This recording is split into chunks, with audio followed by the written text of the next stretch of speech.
नंतर बुलेटिनमध्ये घेऊयात राज्यासह देश विदेशातील 100 बातम्यांचा सुपरफास्ट आढावा।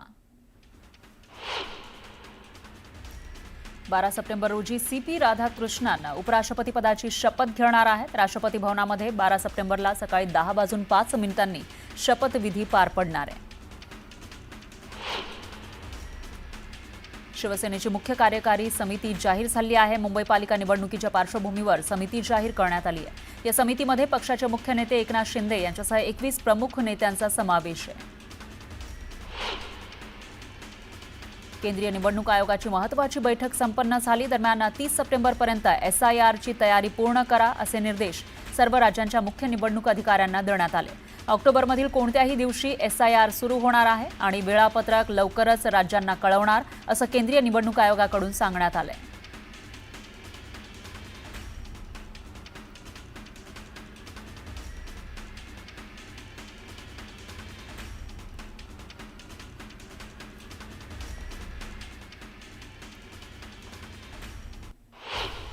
यानंतर एक ब्रेकिंग न्यूज आहे। राज्यातील 300 पर्यटक हे नेपाळमध्ये अडकल्याची माहिती समोर येते। नेपाळमध्ये सध्या अराजकतेची स्थिती आहे आणि अशामध्ये राज्यातून तिथे पर्यटनासाठी गेलेले 300 जण अडकलेत। मराठी पर्यटकांसोबत एकनाथ शिंदे यांनी फोनवरून संवाद साधल्याची माहिती आहे। तर जे पर्यटक नेपाळला गेले होते त्या ठिकाणी अडकलेले आहेत त्यांच्यासोबत उपमुख्यमंत्री शिंदे यांनी संवाद साधलेला आहे। फोनवरून त्यांनी हा संवाद साधल्याची माहिती समोर आली आहे। महाराष्ट्रामध्ये मुरबाड तालुक्यातील मोठ्या संख्येने पर्यटक नेपाळमध्ये अडकलेत। या मुरबाडमधील पर्यटकांशी उपमुख्यमंत्री एकनाथ शिंदे यांनी फोनवरून संवाद साधला। तसंच त्यांना महाराष्ट्रामध्ये परत आणण्यासाठी प्रयत्नशील असल्याचा दिलासाही दिला। आणि याविषयी अधिक माहितीसाठी आपले प्रतिनिधी उदय जाधव हे आपल्यासोबत फोन लाईनवर जोडले गेले आहेत। उदय, काय सांगाल, किती पर्यटक त्या ठिकाणी आहेत आणि त्यांना आणण्यासाठी आता काय प्रयत्न होऊ शकतात? आपण बघतो की नेपाळमध्ये गेले 3 दिवस अराजक परिस्थिती आहे, दंगल सदृश परिस्थिती आहे। अशामध्ये जे भारतीय पर्यटक अडकलेले आहेत त्यामध्ये महाराष्ट्रातील पर्यटकांचा देखील मोठ्या संख्येने समावेश आहे। जवळपास 300हून अधिक पर्यटक जे आहेत महाराष्ट्राचे ते नेपाळमध्ये अडकलेले आहेत। काठमांडू शहर असेल, त्याचबरोबर पोखरा शहर असेल, या शहरामध्ये मोठ्या प्रमाणात महाराष्ट्रातले पर्यटक आहेत। विशेषतः सर्वाधिक संख्या ही मुरबाड तालुक्यातील असल्याची समजते आहे। आणि याच पर्यटकांशी थोड्याच वेळापूर्वी उपमुख्यमंत्री एकनाथ शिंदे यांनी फोनवरून संवाद साधलेला आहे। अनेक पर्यटकांना त्यांनी फोन केले आहेत आणि त्यांच्याशी फोनवर चर्चा करून त्यांना मानसिक दिलासा देखील दिलेला आहे। तसंच त्यांना सुखरूप मुंबईमध्ये परत आणण्यासंदर्भात प्रशासकीय हालचाल करून त्यांना दिलासा देखील दिलेला आहे की लवकरात लवकर आम्ही तुम्हाला मुंबईला आणू। त्यासाठी भारत विदेश मंत्रालय जे आहे त्यांची देखील चर्चा करणार असल्याचं त्यांनी सांगितलेलं आहे। लवकरात लवकर या महाराष्ट्राच्या पर्यटकांना सुखरूप महाराष्ट्र कसं परत आणता येईल प्रशासकीय स्तरावरती या संदर्भात स्वतः उपमुख्यमंत्री एकनाथ शिंदे हे प्रयत्न करत असल्याची माहिती पुढे येते। बरोबर आहे, त्यामुळे या विषयाची अपडेट आपण घेत राहूया। धन्यवाद तुम्ही दिलेल्या या सविस्तर माहितीसाठी। यानंतर पुन्हा घेऊयात बातम्यांचा वेगवान आढावा। उद्धव ठाकरे आणि राज ठाकरेंमध्ये जवळपास 2.5 तास चर्चा झाली।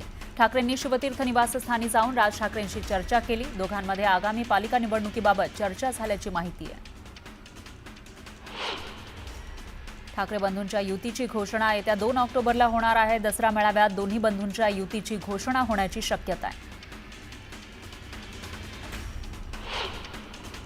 उद्या राज ठाकरेंच्या उपस्थितीमध्ये मनसेची महत्त्वाची बैठक होणार आहे। बैठकीमध्ये मनसेचे सर्व नेते आणि पदाधिकारी उपस्थित असतील। उद्या सकाळी 10 वाजता शिवतीर्थ निवासस्थानी ही बैठक होणार आहे। उद्धव ठाकरे इंडिया आघाडीमधून बाहेर पडण्याची शक्यता आहे। राज ठाकरेंसोबतच्या युतीस विरोध झाल्यास ठाकरे मवियामधून बाहेर पडण्याची शक्यता असल्याची माहिती आहे।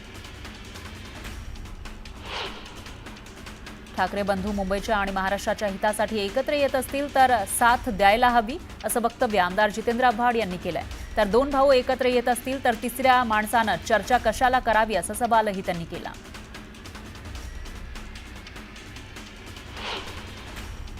दोन्ही ठाकरे बंधू एकत्र आल्यास बाळासाहेब ठाकरेंच्या आत्म्याचं समाधान होईल। ठाकरे बंधूंच्या बैठकीवरून प्रकाश महाजन यांनी हे वक्तव्य केलं। तर मराठी माणसांच्या हितासाठी ठाकरे बंधूंनी एकत्र येणं गरजेचं आहे असंही ते म्हणाले। आधी त्यांची घोषणा होऊ द्या, त्यानंतर आम्ही बोलू असं म्हणत ठाकरे बंधूंच्या युतीच्या चर्चांवर शशिकांत शिंदेंनी प्रतिक्रिया दिली आहे। ठाण्यात रावणाच्या अहंकाराचं दहन करावं लागेल अशा शब्दात वनमंत्री गणेश नाईक यांनी एकनाथ शिंदेंवर निशाणा साधला होता। यावरून आता शिवसेनेचे उपनेते विजय चौगुले यांनी शरसंधान साधलंय। लोकांनी सुधारण्याची संधी दिली आहे, आता सुधारून दाखवा असं विजय चौगुले म्हणाले। सरपंच संतोष देशमुख हत्या प्रकरणामध्ये आरोपीकडून D2 ऑपरेशन सुरू असल्याचा दावा वकील उज्ज्वल निकम यांनी केला। या संदर्भात न्यायालयामध्ये गंभीर स्वरूपाची तक्रार केल्याचंही निकम म्हणाले। D for delay the trial आणि D for Daryl the trial हे सुरू असल्याचा दावा त्यांनी केला।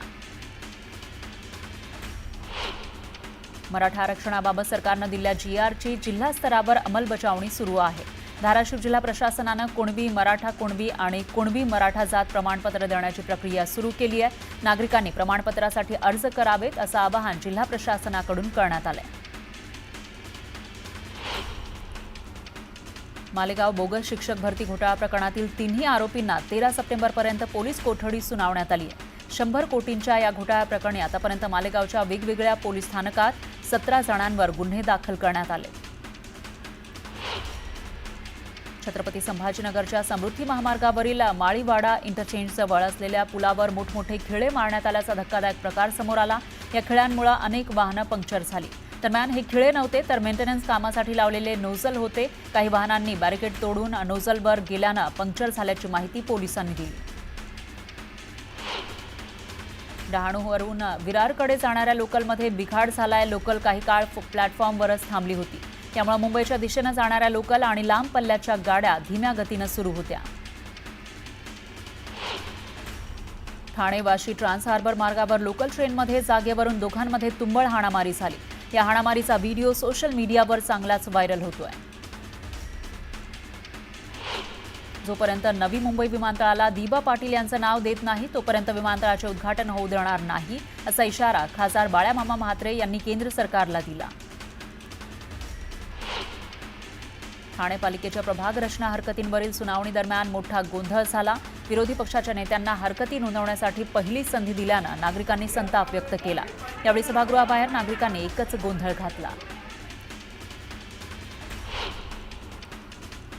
ठाण्यामध्ये प्रभाग रचनेवरून वातावरण तापलंय। ठाणे पालिकेमध्ये हरकतींची आज पालिकेमध्ये सुनावणी घेण्यात आली। सुनावणीच्या प्रक्रियेत उघडपणे दुहेरी निकष दिसून आले। त्यामुळे भाजपच्या कार्यकर्त्यांनी विरोध केला। ठाणे महानगरपालिकेच्या प्रभाग रचनेवरून राजकारण तापलंय। शिवसेनेचे राजन विचारे यांच्यासह भाजपच्या नगरसेवकांनीही हरकती दाखल केल्या। आमच्यासोबत अन्याय झाला असं वक्तव्य राजन विचारेंनी केलं। ठाणे पालिकेची प्रभाग रचना एका ठराविक पक्षाच्या हितानं आखण्यात आली आहे असा आरोप मनसे नेते अविनाश जाधव यांनी केला। दरम्यान प्रभाग रचनेवरून विरोधक एकवटल्याचं दिसून आलं।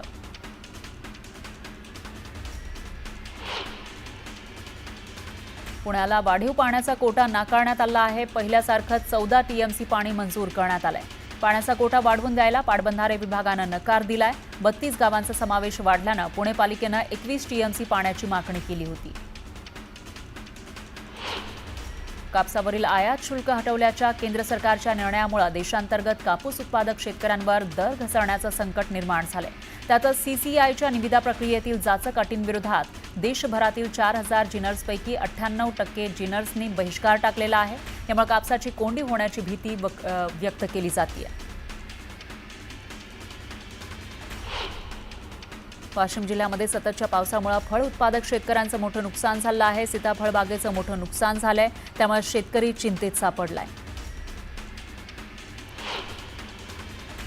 शेतकऱ्यांच्या कर्जमाफीसाठी नांदेडमधील सामाजिक कार्यकर्त्यानं मुख्यमंत्री देवेंद्र फडणवीस यांना रक्तानं पत्र लिहिलं। लक्ष्मीकांत कदम असं या सामाजिक कार्यकर्त्याचं नाव आहे। कर्जमाफीची तात्काळ अंमलबजावणी करा अशी मागणी या पत्रातून करण्यात आली आहे। भंडारा जिल्ह्यामध्ये जुलै आणि ऑगस्ट महिन्यामध्ये झालेल्या अतिवृष्टीमुळे मोठं नुकसान झालंय। 2589 हेक्टर क्षेत्रातील पिकांचं नुकसान झालं आहे। 4,33,25,450 रुपयांच्या आर्थिक मदतीसाठी अहवाल पाठवण्यात आलाय।